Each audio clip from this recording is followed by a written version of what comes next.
नमस्कार दोस्तों, मेरा नाम है सक्षम चौबे।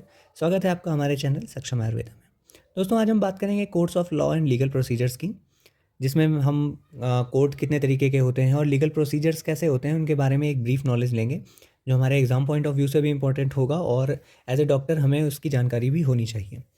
तो चलिए देखते हैं क्या क्या होते हैं और कैसे होते हैं। Courts of law.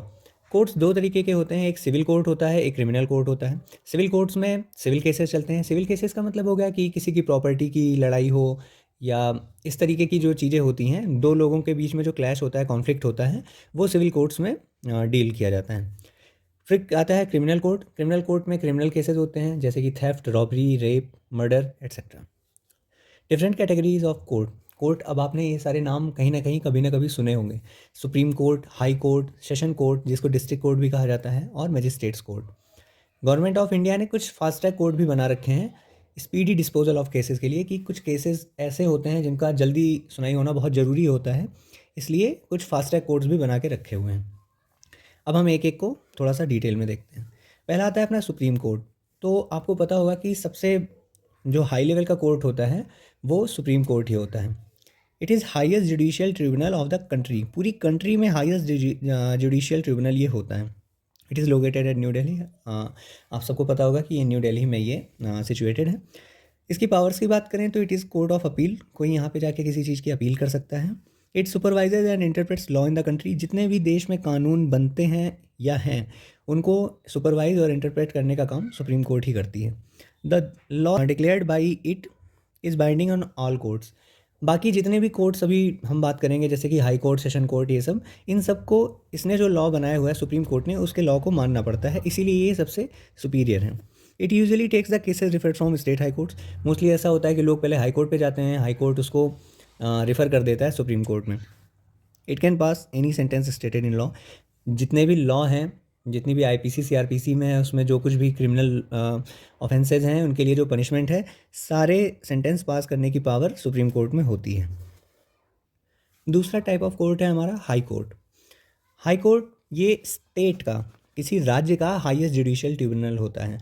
Supreme court country का था, ये स्टेट का होता है, और ये यूजुअली स्टेट कैपिटल में ही सिचुएटेड होता है, लेकिन कुछ इसके एक्सेप्शंस हैं, जैसे कि केरला के कोचीन में है सिचुएटेड, एमपी के जबलपुर में, असम के गुवाहाटी में, उड़ीसा के कटक में, और यूपी के इलाहाबाद यानी प्रयागराज में ये सिचुएटेड है। इसकी पावर्स की बात करें तो it is also a court of appeal. यहाँ पर कोई अपील कर सकता है, पीआईएल दाखिल कर सकता है। It can take up all cases of criminal offences. जितने भी क्रिमिनल ऑफेंसेज के केस हैं सब ले सकता है। It can pass all sentences authorised by law.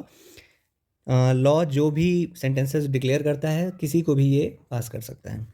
जजेस कैसे सेलेक्ट होते हैं इसके? जजेस of high court are appointed by president of India in consultation with CJI, chief justice of India.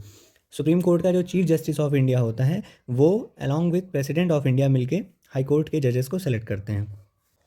अगला कोर्ट का टाइप है हमारा सेशंस कोर्ट, जिसको डिस्ट्रिक्ट कोर्ट भी कहा जाता है। It is highest judicial tribunal for district. किसी जिले के लिए ये हाईएस्ट जुडिशियल ट्रिब्यूनल होता है।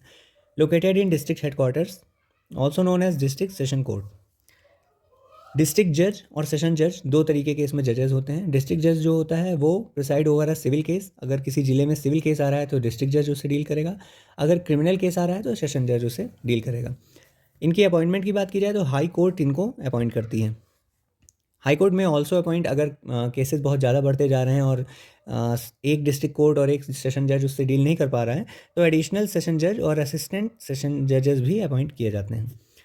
सेशंस कोर्ट की पावर की बात करें तो it takes up only the cases of criminal offences referred by magistrates court. अभी हम मजिस्ट्रेट कोर्ट पढ़ेंगे, वहाँ से जो क्रिमिनल केस रेफर होके आते हैं सेशन कोर्ट उनसे ही डील करता है। It can pass all sentences authorised by law. ये सारे लॉज पास कर सकता है, लेकिन the death sentence pass by it has to be confirm by high court. अगर वो डेथ सेंटेंस पास करता है किसी पे, तो हाई कोर्ट से एक बार कंफर्म करना पड़ेगा। ये लॉ सीआरपीसी सेक्शन 28 में डिफाइंड है कि उसको हाई कोर्ट की परमिशन लेनी पड़ेगी, उसके बाद ही उसका डेथ सेंटेंस मान्य होगा। अगला टाइप ऑफ कोर्ट है हमारा मैजिस्ट्रेट्स कोर्ट। ये 3 टाइप का होता है, एक chief judicial magistrate, first class judicial magistrate और सेकंड क्लास जुडिशियल मजिस्ट्रेट। अब हम देखेंगे मैजिस्ट्रेट्स कितने टाइप के होते हैं। डिस्ट्रिक्ट मजिस्ट्रेट्स वगैरह का नाम आपने सुना होगा, थोड़ा डिटेल में देखते हैं वो कैसे होते हैं और क्या क्या होते हैं। मैजिस्ट्रेट्स दो तरीके के होते हैं। एक एग्जीक्यूटिव और एक जुडिशियल। एग्जीक्यूटिव एडमिनिस्ट्रेशन संभालते हैं, मतलब शासन व्यवस्था। जुडिशियल केसेस को संभालते हैं, मतलब न्याय व्यवस्था को। शासन व्यवस्था संभालने के लिए district magistrate, additional district magistrate, DM, ADM, sub divisional district magistrate, SDM, subordinate executive magistrate, special executive magistrate, इतने टाइप के होते हैं।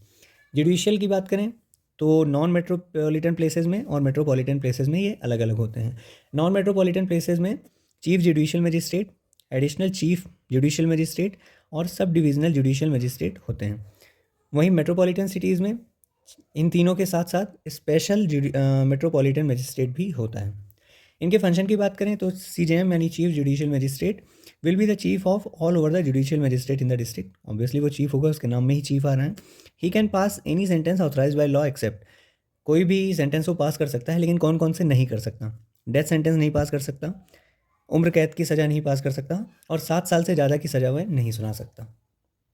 जुडिशियल मजिस्ट्रेट वारंट केस और समन केसेस से डील करता है। सीआरपीसी में ऑफेंसेस को 2 तरीके से डिफाइन किया गया है, बेलेबल ऑफेंस और नॉन बेलेबल। बेलेबल मतलब जिनमें बेल मिल जाती है, ज़मानत मिल जाती है, और नॉन बेलेबल मतलब जिनमें ज़मानत नहीं मिलती। तो पहला देखते हैं bailable offence. Bail can be granted by law, the court can not refuse bail and the police have no right to keep the person is in custody. Custody में पुलिस उसको नहीं रख सकती। कुछ एग्जांपल्स की बात करें तो कॉजिंग डेथ बाय रैश और नेग्लिजेंट एक्ट, कि किसी रैश या नेग्लिजेंट एक्ट की वजह से डेथ हो गई हो, 304A सेक्शन में ये आता है। या वॉलंटरी कॉजिंग हर्ट, 323 आईपीसी से डील करती है। या वॉलंटरी कॉजिंग ग्रीवियस हर्ट में भी बेल मिल जाता है, 325 आईपीसी के अंतर्गत ये आता है। बात करें नॉन बेलेबल ऑफेंसेस की तो इनमें बेल नहीं मिलता। The accuse arrested by police within 24 hour, 24 घंटे के अंदर एक्यूज को गिरफ्तार कर लिया जाता है। एग्जाम्पल्स की बात करें तो केस ऑफ मर्डर 302 आईपीसी, या attempt to murder 307 IPC, dowry death 304B IPC, miscarriage without women's consent 313 IPC, voluntary causing grievous hurt by dangerous weapon 326 IPC. बात करें वारंट केसेस की तो ये रिलेटेड होते हैं किसी भी ऑफेंस से, जैसे कि जिसमें डेथ मिलनी हो, लाइफ इम्प्रिजनमेंट हो, या imprisonment for more than 2 year हो, तो वो वारंट केस होता है। उसमें पुलिस को वारंट लेके आना पड़ता है, तभी गिरफ्तारी हो सकती है, बिना वारंट के गिरफ्तारी नहीं हो सकती। इसके एग्जांपल्स हैं murder, dowry death, attempt to murder cases, इन सब में। फिर आता है समन्स केसेस। इनके अदर जो केसेस होते हैं वो समन्स केसेस में आएंगे। एग्जाम्पल है case of attempt to suicide और वॉलंटरली कॉजिंग हर्ट, ये सब समन केसेस के अंतर्गत आता है। अब हम देखते हैं कॉग्नाइजेबल ऑफेंस और नॉन कॉग्नाइजेबल ऑफेंस क्या होता है। तो cognisable offence, police officer can arrest a person without any warrant from the magistrate. अगर बिना वारंट के गिरफ्तारी करने का अधिकार हो तो वो कॉग्नाइजेबल ऑफेंस के अंदर आता है।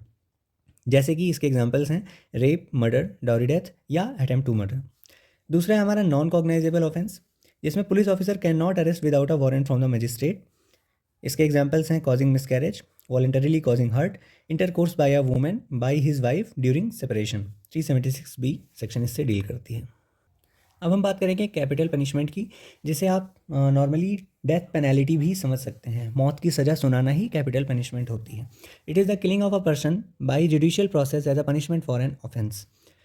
कौन कौन से मेथड से होता है या किया जा सकता है? हैंगिंग, फांसी देके, electrocution, shooting, cyanide poisoning, lethal injection लगाकर, गैरोटिंग या गिलोटिन। इन सब को रोकने की पावर केवल प्रेसिडेंट ऑफ इंडिया में होती है। अगर मान लीजिए किसी को फांसी की सज़ा सुना दी जाती है तो उसे रोकने का अधिकार केवल और केवल प्रेसिडेंट ऑफ इंडिया में होता है, और वो काफ़ी सोच समझकर उसको रोकने का काम करता है। ऐसा नहीं होता कि उसका कोई पहचान का है या रिश्तेदार है तो उसके लिए वो सज़ा रुकवा देगा। तो दोस्तों यहाँ पर हमने कोर्ट और उनके लॉज और उनके काम करने के थोड़े बहुत तरीके के बारे में पढ़ा। अगर आपको ये वीडियो अच्छी लगी हो तो इसे लाइक करें, शेयर करें, सब्सक्राइब करें। धन्यवाद।